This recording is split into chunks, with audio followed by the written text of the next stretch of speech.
Hola con todos, mi nombre es Paul Guzmán, estudiante de la carrera de Odontología de la Universidad de los Hemisferios. A continuación les voy a hablar sobre la EPOC. Sabemos que la función principal de los pulmones es la de ayudar al intercambio de gases y así poder respirar. Por ello es que debemos tener en cuenta dos actividades muy importantes de nuestro organismo. Menciono también que el cuerpo humano está formado por millones de células que para que logren funcionar correctamente necesitan de oxígeno. Es así que, al coger aire, es decir, inspirar los pulmones, transferimos oxígeno a la corriente sanguínea, pero a su vez también aquí encontramos al dióxido de carbono, que es un producto de desecho del organismo y que debe ser eliminado con regularidad a través de la exhalación. Damos paso a la patología EPOC, que por sus siglas significa enfermedad pulmonar obstructiva crónica, o por sus siglas en inglés COPD, Chronic Obstructive Pulmonary Disease. La EPOC es una infección prevenible y tratable que dificulta la expulsión de aire de los pulmones. Esta dificultad para vaciar los pulmones, es decir, esta obstrucción del flujo de aire, es la que causa la falta de aire o la sensación de cansancio, debido al esfuerzo que realizamos para poder respirar. Los pilares fundamentales de la EPOC son la bronquitis crónica y el enfisema. La bronquitis crónica, caracterizada principalmente por una creciente inflamación y mucosidad, es decir, diaflema o esputo, en las vías respiratorias.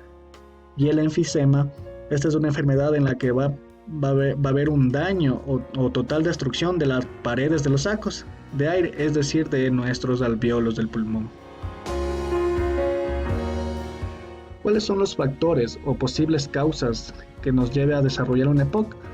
En realidad existen muchos factores que causan la EPOC, aunque la causa más común y más analizada o estudiada es el consumo de cigarrillo o la exposición al humo de cigarrillo. También van a existir factores ambientales como una exposición laboral a gases nocivos o un factor genético que también puede llegar a desarrollar este EPOC. Un factor genético está relacionada con un fumador pasivo, quien está cerca de este humo de tabaco. Se ha hecho estudios donde ellos han desarrollado EPOC sin consumir tabaco. ¿Cómo diagnosticamos una EPOC? Nuestra primera llave para el diagnóstico va a ser nuestra historia clínica, en donde vamos a tener toda la información acerca del paciente, ya sean antecedentes, sintomatologías, tratamientos. Esta va a ser nuestra primera llave del diagnóstico. Nuestra segunda llave para un diagnóstico de EPOC va a ser esta exposición a factores de riesgo, es decir, debemos preguntar al paciente a qué tipos de factores de riesgo ya mencionados estuvo expuesto. Y tenemos la tercera llave, que es la espirometría. La espirometría es una técnica de exploración de la función respiratoria que nos va a medir los flujos y volúmenes respiratorios que van a ser útiles para este diagnóstico, en donde tenemos dos parámetros a analizar, que es la BEV1 y CVF. BEV1, que es el volumen expiratorio máximo en el primer segundo, y la capacidad vital forzada, la cual nos va a dar nuestro diagnóstico, ya sea un patrón normal, obstructivo o restrictivo. Un patrón normal está por encima del 80% de la capacidad vital forzada, y para un patrón obstructivo o restrictivo para diagnóstico de EPOC va a ser menor a 35% de la capacidad vital forzada.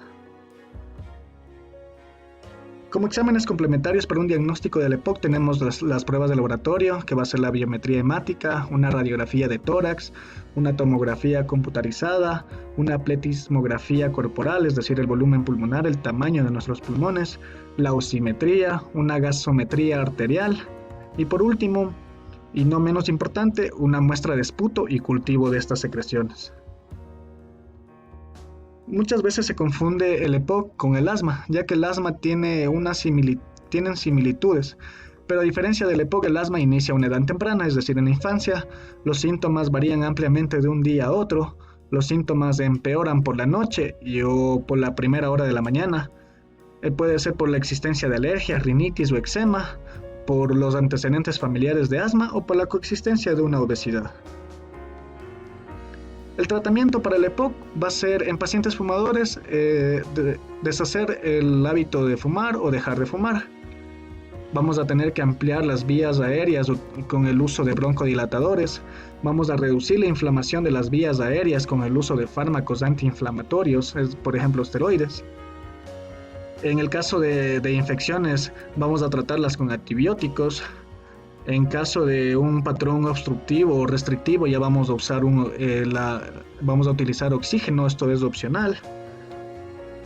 Y en el último de los casos va a ser un tratamiento quirúrgico, es decir, una reducción quirúrgica del volumen pulmonar o trasplante del pulmón.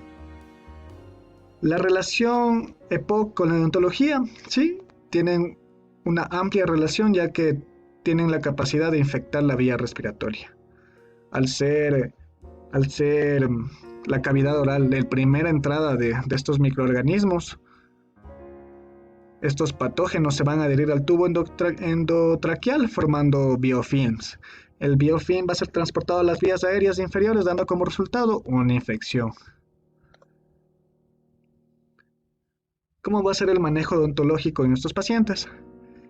Bueno, ya habíamos hablado, va a ser el tratar de deshacerse del hábito del tabaco, eliminar el foco de infección, en este sería en el caso de una enfermedad periodontal. Vamos a despejar vías aéreas.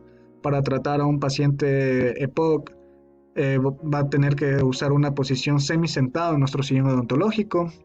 El uso de vamos a solicitar que tanto el paciente como nosotros tengamos broncodilatadores en el caso de una crisis y vamos a pedir un examen biométrico. Eso es todo, espero que le haya servido. Muchas gracias.